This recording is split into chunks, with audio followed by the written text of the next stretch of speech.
हे पोरग येले हे बी पावले येले तू रे तू हा पावशील का नाही नाही नाही नाही हसू हसू युरल याला आणि तू रे पावशील का हिच्यात तू रे तू पावशील का हिच्यात हा पावशील का बोल तो पटकन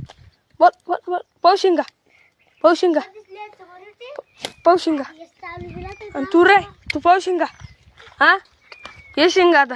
आणि तुम्हाला माहिती आहे का हे पाणी खोले का कसं हा कशी पावली तुम्ही हा आणि तो काय आणलं त्याला मी नाही आणलं तू मोठा आहे आणि तू रे या ना आणलं ते हा नाही रे मी नाही ये डायरेक्ट ये ते याच्यावर गेले ते टाकीवर पावशील का आता या पाणी तुमचे तोंड किती बुरके झाले ते म्हणलं अजून तुमचे तोंड किती बुरके झाले गारुळ्या हे तो नाव काय रे पटकन नाव सांग रे तो काय नाव आहे गोल्या तो सांग रे गोल्या तो रे तो काय रे धनराज काय धनराज इकडे काय धनराज काय रे तो नाव सादिक तो रे दादू